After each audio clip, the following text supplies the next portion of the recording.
ദൈവത്തിന് മഹത്വമുണ്ടാകട്ടെ. ഒരിക്കൽ കൂടെ വേഗം വരുന്ന കർത്താവായ യേശുക്രിസ്തുവിന്റെ മാധുര്യ നാമത്തിൽ ഏവർക്കും സ്നേഹവന്ദനത്തെ അറിയിക്കുന്നു. 1 കൊരിന്ത്യ ലേഖനം 1:27-28 വാക്യങ്ങളിൽ ഇപ്രകാരം നമുക്ക് കാണുവാൻ കഴിയുന്നു: ജ്ഞാനികളെ ലജ്ജിപ്പിപ്പാൻ ദൈവം ലോകത്തിൽ ഭോഷത്വമായത് തിരഞ്ഞെടുത്തു. ബലമുള്ളതിനെ ലജ്ജിപ്പിപ്പാൻ ദൈവം ലോകത്തിൽ ബലഹീനമായതും തിരഞ്ഞെടുത്തു. ഉള്ളതിനെ ഇല്ലായ്മയാക്കുവാൻ ദൈവം ലോകത്തിൽ കുലഹീനവും നികൃഷ്ടമായതും ഏതുമില്ലാത്തതും തിരഞ്ഞെടുത്തു. ദൈവത്തിന്റെ തിരഞ്ഞെടുപ്പിനെ കുറിച്ചാണല്ലോ ഇവിടെ നമുക്ക് കാണുവാൻ കഴിയുന്നത്. മനുഷ്യൻ പലപ്പോഴും തിരഞ്ഞെടുക്കുന്നത് ഏറ്റവും ശ്രേഷ്ഠമായതിനെ തിരഞ്ഞെടുക്കുമ്പോൾ, ഇതിന് ഒരു ടെക്സ്റ്റൈൽസിൽ ചെന്നാൽ പോലും ഏറ്റവും ശ്രേഷ്ഠമായ ഒരു വസ്ത്രം തിരഞ്ഞെടുക്കാൻ വേണ്ടിയാണ് മനുഷ്യൻ തത്രപ്പാട് കാണിക്കുന്നത്. എന്നാൽ ഇവിടെ കർത്താവിന്റെ തിരഞ്ഞെടുപ്പ് എങ്ങനെയാണ് എന്നതാണ് ഇവിടെ വ്യക്തമാക്കിയിരിക്കുന്നത്. ആടുകളെ മേയ്ക്കുന്നതിൽ നിന്ന് ദാവീദിനെയും മീൻ പിടിക്കുന്ന അവസ്ഥയിൽ നിന്ന് പത്രോസിനെയും കൂട്ടരെയും, അതേപോലെ കഴുതകളെ തേടിപ്പോയ അവസ്ഥയിൽ നിന്ന് ശൗലിനെയും, മെതിക്കുന്ന ആ സ്ഥാനത്ത് നിന്ന് ഗിദെയോനെയും, അപ്രകാരം കാരാഗ്രഹത്തിൽ നിന്ന് യോസേഫിനെയും, അതുപോലെ രാജാവിന്റെ പടിപ്പുരവാതിക്കൽ നിന്ന് മൊർദെഖായിയെയും ഉയർത്തേണ്ട സമയം വന്നപ്പോൾ ഉയർത്തിയവനാണ് നമ്മുടെ കർത്താവ്. ഇവരെല്ലാം നമ്മൾ പരിശോധിക്കുമ്പോൾ ആരും അവരെ മാനിച്ചിരുന്നില്ല.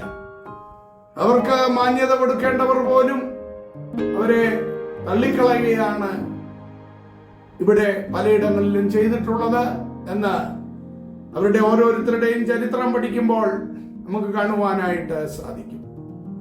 അതുതന്നെയാണ് ഇന്ന് ലോകത്ത് എവിടെയും നമുക്ക് കാണുവാനായിട്ട് കഴിയുന്നത്. മനുഷ്യൻ ആരെയും ഉയർത്തുകയില്ല. അഥവാ അല്പമൊക്കെ ഉയർത്തിയാലും കൂടെ കൊണ്ടു നടന്നാലും അത് അവന്റെ കാര്യസാധ്യത്തിനും അവന്റെ ഉയർച്ചയ്ക്ക് വേണ്ടിയും മാത്രമായിരിക്കും. എന്നാൽ വാഴ്ത്തപ്പെട്ടവനായ കർത്താവ് താന് എളിയവരെ ഉദ്ധരിക്കുന്ന ആ അനുഭവം ഇവിടെ നമ്മൾ കണ്ടതുപോലെ, കർത്താവ് തിരഞ്ഞെടുത്തത് ജ്ഞാനികളെ ലജ്ജിപ്പിപ്പാൻ ദൈവം ലോകത്തിൽ ഭോഷത്വമായതാണ് തിരഞ്ഞെടുത്തത്. ഓർക്കുക, പത്രോസിനെ, അതേപോലെ ആ ശിഷ്യഗണങ്ങളെയൊക്കെ തിരഞ്ഞെടുത്തപ്പോൾ അവർക്ക് ആർക്കും വലിയ യോഗ്യതകളൊന്നും പറയുവാനില്ലായിരുന്നു. ലോകം പുച്ഛിച്ച് തള്ളിയവരായി. പ്രിയമുള്ളവരെ, കർത്താവ് ഒരുവൻ മാത്രമാണ് നമ്മെ മാനിക്കുന്നത്.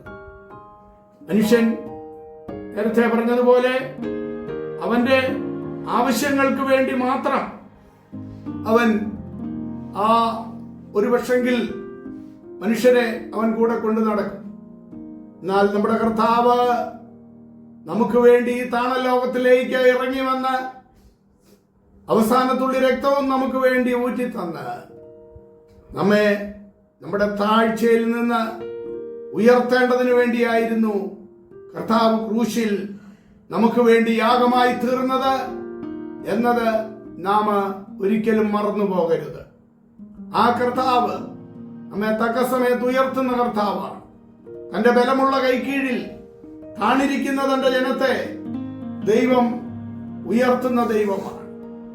ആയതിനാൽ പ്രിയമുള്ളവരെ, ഒരു പക്ഷെങ്കിൽ നിന്നെ ഉയർത്തുവാൻ ആരുമില്ല എന്ന് നീ ഭാരപ്പെടുന്നെങ്കിൽ, ഉയർത്തേണ്ടവർ അല്ലെങ്കിൽ മാനിക്കേണ്ടവർ മാന്യത തരാതെ ഇരിക്കുമ്പോൾ ഓർക്കുക, മാനിക്കുന്നവനായ ഒരു ദൈവമുണ്ട്.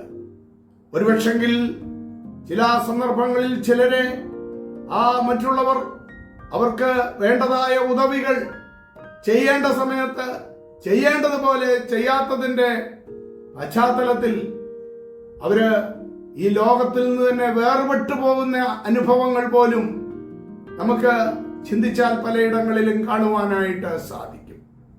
എന്നാൽ മാനിക്കുന്ന ഒരു ദൈവമുണ്ട്, ഉയർത്തുന്ന ഒരു ദൈവമുണ്ട്, നമ്മുടെ വേദന അറിയുന്ന ഒരു ദൈവമുണ്ട്, ഭാരമറിയുന്ന ഒരു ദൈവമുണ്ട്. ആ കർത്താവിന്റെ കരങ്ങളിൽ അധ്വാനിക്കുന്നവരും ഭാരം ചുമക്കുന്നവരുമായുള്ളവരെ, നിങ്ങളെല്ലാവരും എൻ്റെ അടുക്കൽ വരുവീൻ, ഞാൻ നിങ്ങളെ ആശ്വസിപ്പിക്കാമെന്ന് പറഞ്ഞ ആ കർത്താവിന്റെ കരങ്ങളിൽ പൂർണ്ണമായി ഫലമേൽപ്പിക്കാം. അവിടുന്ന് നമ്മെ തക്ക സമയത്ത് ഉയർത്തുന്നവനായ ദൈവമാണ്.